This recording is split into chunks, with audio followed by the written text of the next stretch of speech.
Red Heart Complete Love Story. Approximate 1,100 words. Sometimes the right person returns when the story isn't over. At 40 years old, Emily Dawson had stopped believing in fairy tales. She owned a small independent bookstore in a quiet town, with a scent of old pages and fresh coffee fill the air every morning.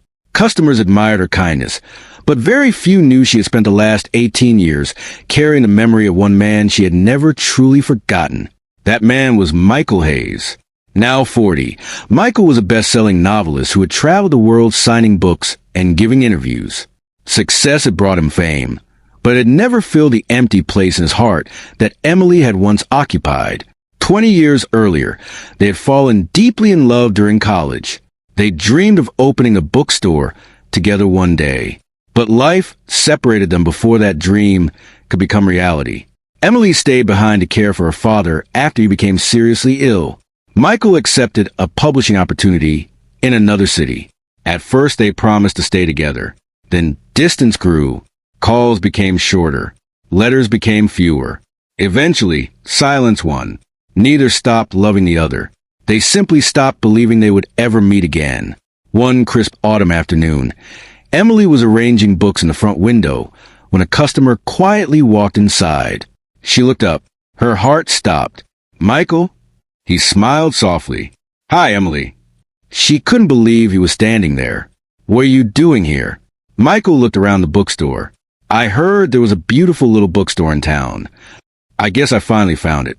Emily laughed through tears. "You always knew how to make an entrance." They spent hours talking over coffee in the bookstore cafe. At first, they shared polite conversation. Then memories slowly returned.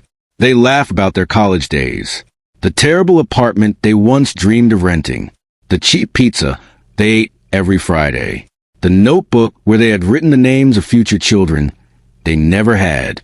Time disappeared. When evening arrived, neither wanted to leave. As Michael stood to go, he hesitated. "Would it be okay if I came back tomorrow?" Emily smiled. "I was hoping you would."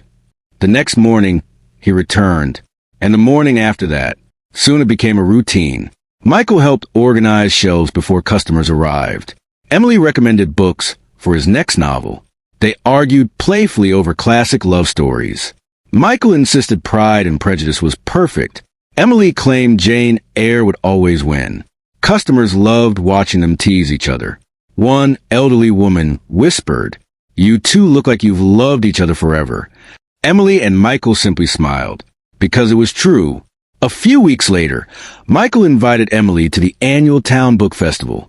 They walked hand in hand through rows of bookstalls, listened to authors speak, shared warm cinnamon coffee.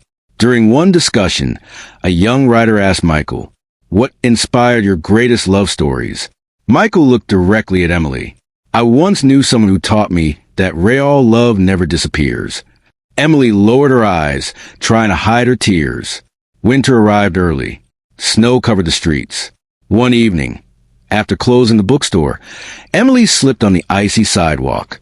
Before she hit the ground, Michael caught her. For a moment, they simply stood there, close enough to hear each other's heartbeat. Emily whispered, "You always seem to catch me." Michael smiled. "I've been trying to catch up to you for 20 years. Without another word, he gently kissed her. The snow continued falling around them. It was quiet, peaceful, perfect. Months passed. Their relationship grew stronger with every ordinary day.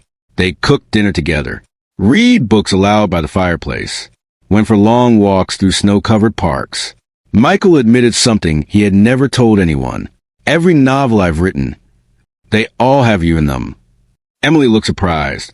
"The heroine always smiles the way you do." She laughed softly.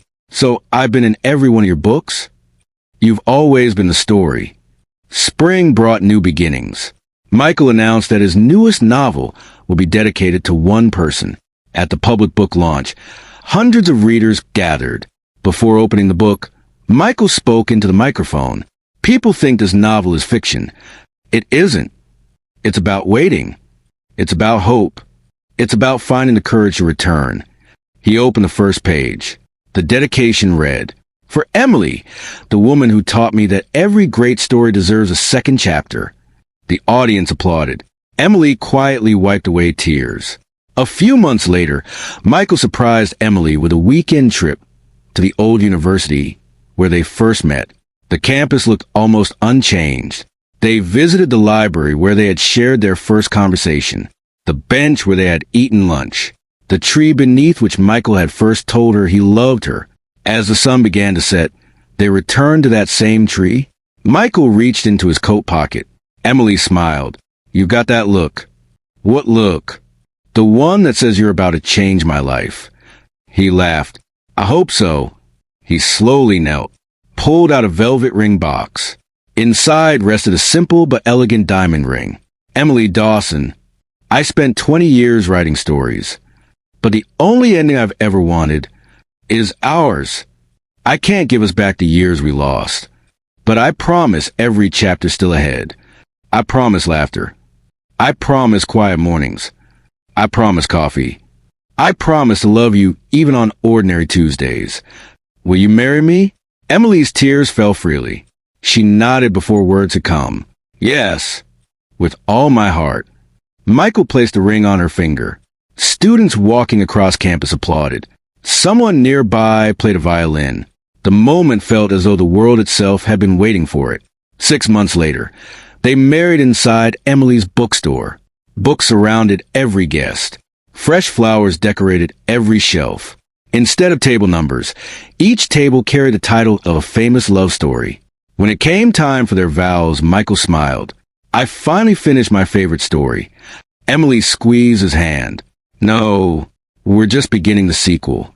Everyone laughed. Years later, travelers visited the bookstore not only for books, but also to hear the famous love story of Emily and Michael. Near the entrance stood a framed quote written,